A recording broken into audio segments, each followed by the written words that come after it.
Welcome to Psalm 143. Right now on the Oregon coast, we're going through a storm, so if you can hear some rattling in the background, there's some there. It's the wind blowing around, not too bad, 30 miles an hour gusts and a little higher maybe. Kind of rattles things around. 143, the discouraged soul cries out. I'll read some of the Greek and then we'll go through the psalm. Psalmos to David, o te avton o ios katadiokan, Kyrie isakuson tis prosephis mu, eno tise tin theisin mu, inti alethea su. Isakuson mu, inti dikiosini su. A psalm attributed to David when his son pursued him. That was Absalom, who went after the kingdom to take it away from his father David, who fled over the Jordan, and Absalom ended up defeated and killed by Joab, David's general. Must have been a tough time.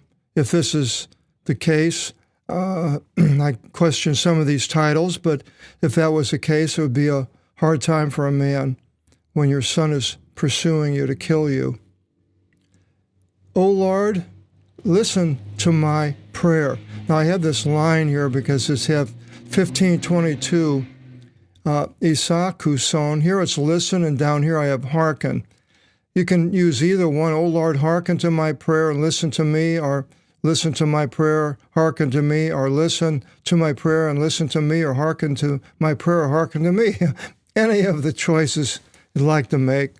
I like to give a little bit of a poetic feel to it by sometime changing them rather than having them repeat the same thing. But some people would say, well, that's not a very good thing to do. They all should be the same.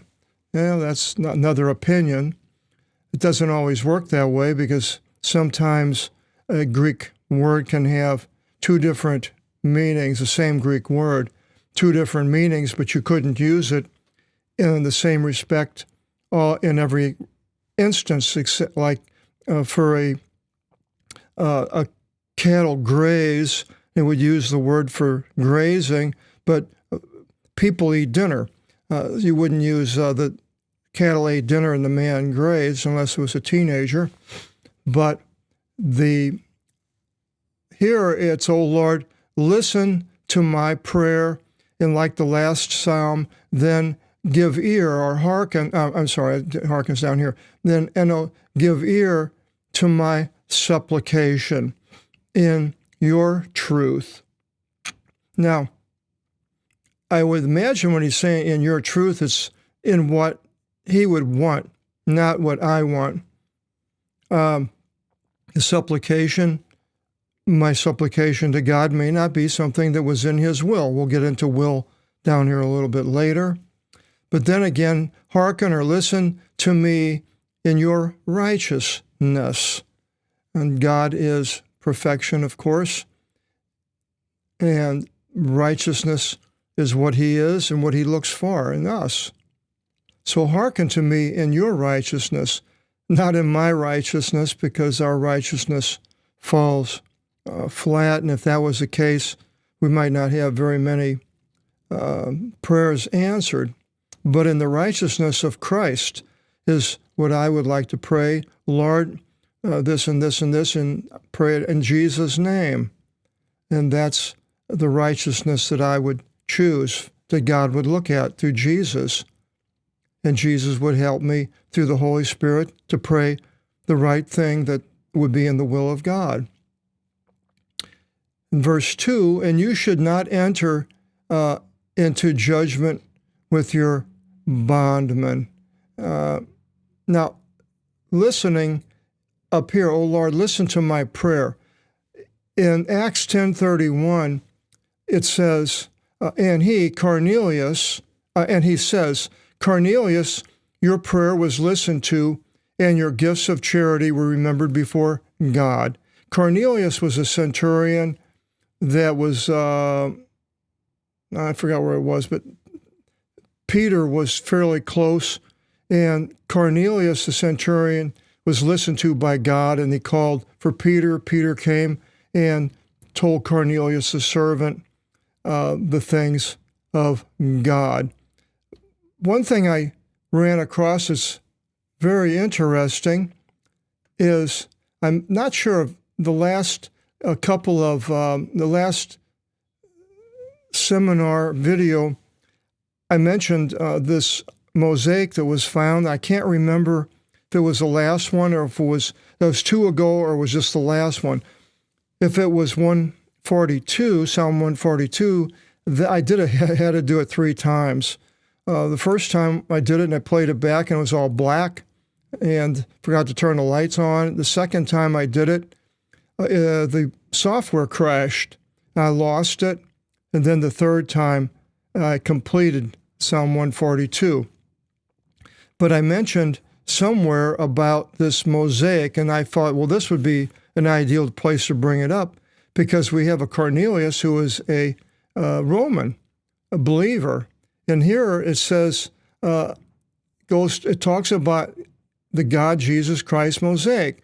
This mosaic here was discovered in the prison in Megiddo, and the inmates were cleaning up places, and they ran across this mosaic and uncovered it.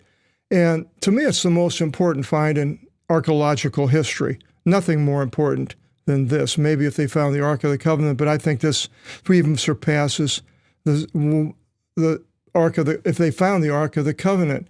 So now it goes through here. I'll just go down it slow, and you can stop it and read it at your leisure without me going through the whole thing. But what they found was this mosaic that had inscribed on it, and we'll get down to it here, Jesus, or a God Jesus Christ. Now, it's not Jesus the God like it says here. If you look in the Greek, you can see it. It has a picture of it right here. Prosenican, then this is a person's name, Akeptus, a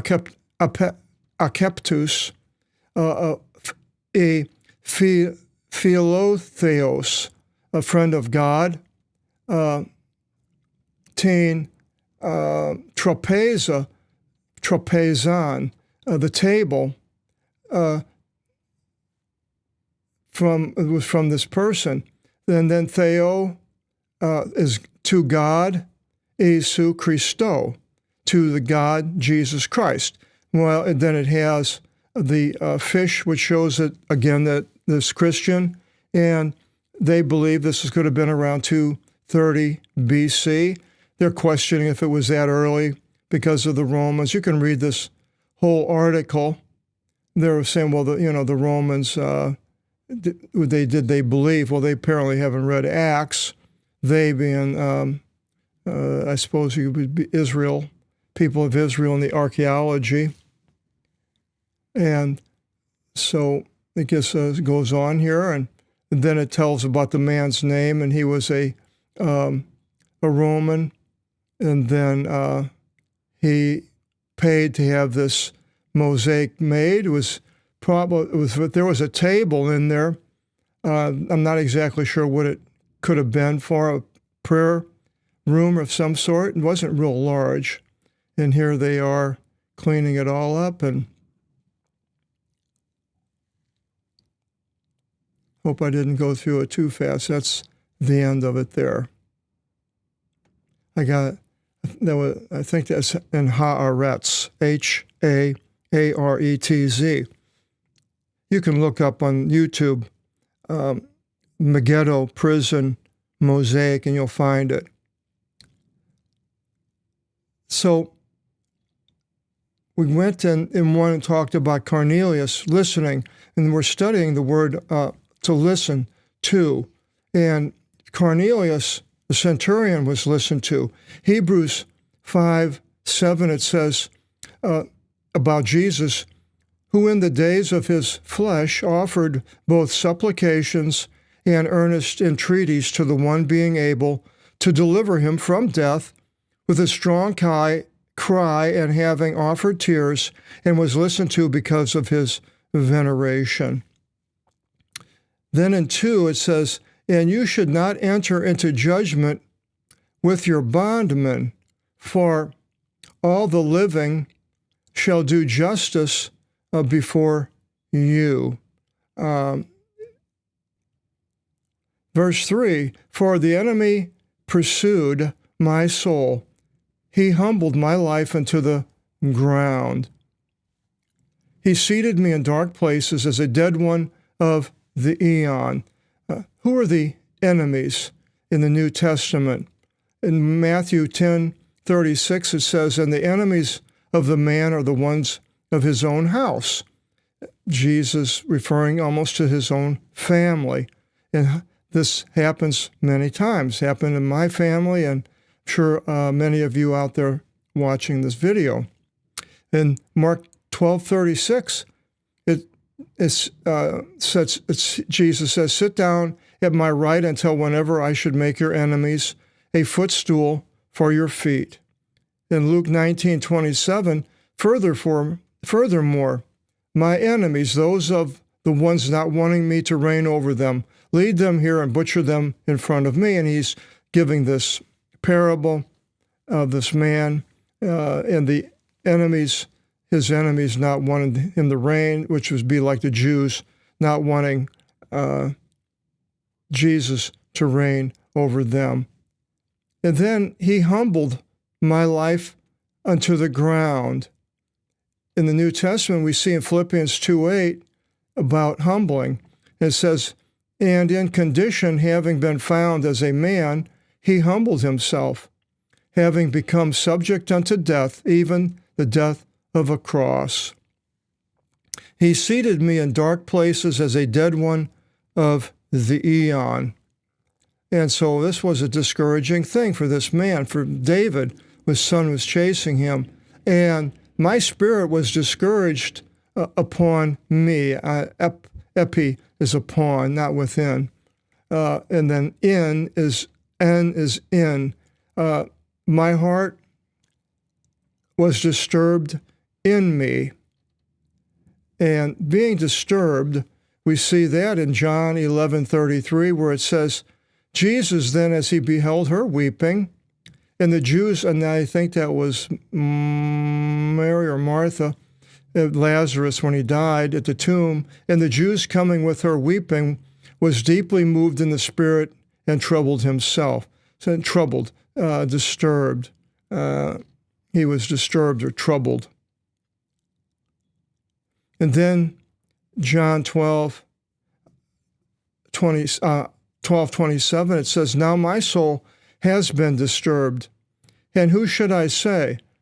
Oh, what should I say? Oh, Father, deliver me from this hour. So Jesus was disturbed going into the time for the crucifixion. In verse 5, I remembered days of old. I meditated in all your works. And reading the scriptures that were before David wasn't that much. Genesis, Exodus, Leviticus, Numbers, Deuteronomy, Joshua, Judges, Ruth, and that was about it. I meditated in the actions of your hands. The works of his hands, it says in Hebrews 1:10, and the works of your hands are the heavens, the actions. I meditated in the actions of your hands. And they were the creation, is what he's talking about here. In Hebrews 2:7, it says, with glory and honor you crowned him and established him over the works of your hands. And that was Jesus. And the second, 6, I opened and spread out to you my hands.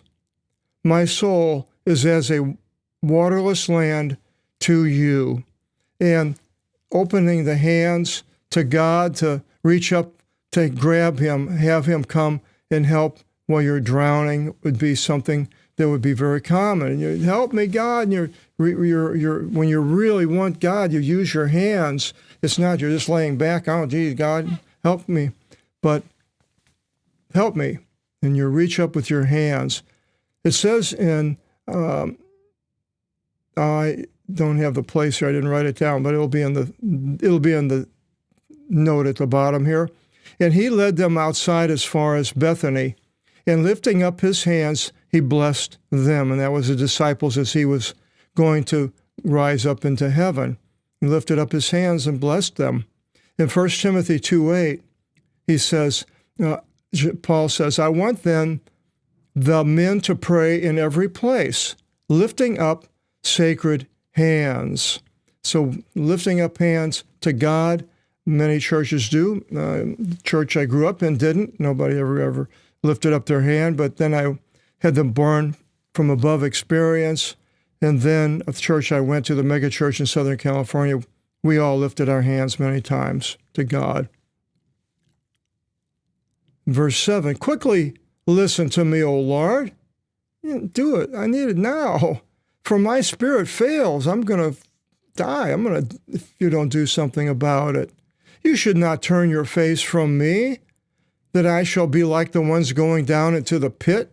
I wrote this, highlighted it because I was going to search that word and I forgot. Just remembered now. Oh, well. But the pit, it talks about in the book of Revelation. You can, no, it's actually the lake of fire, because 2978.1 means it does not appear in the New Testament.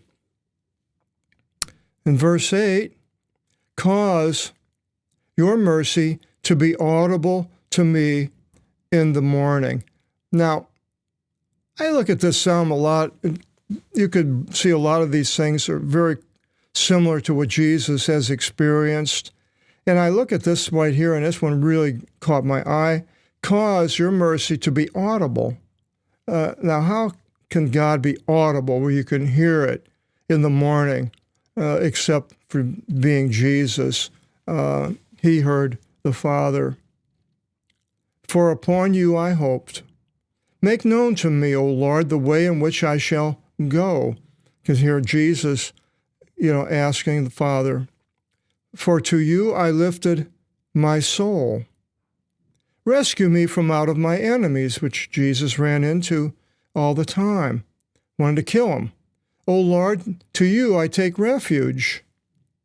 Teach me to do your will. And there's a study that I would highly recommend to find out what his will is.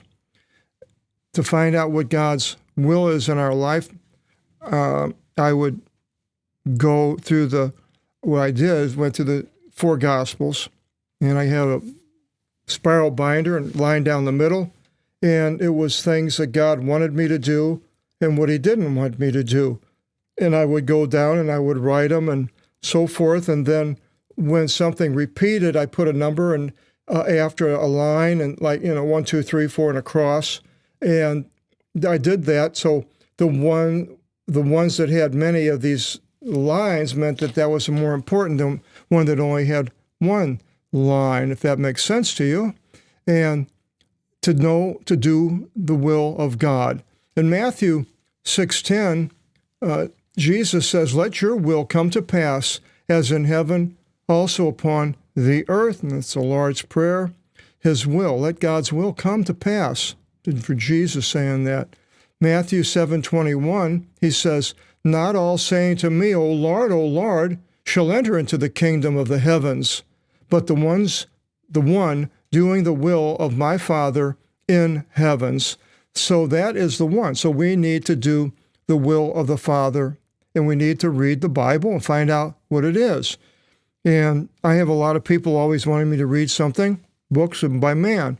And my answer to them is, why would I want to read the writings of man when I have God's writings to read and learn from?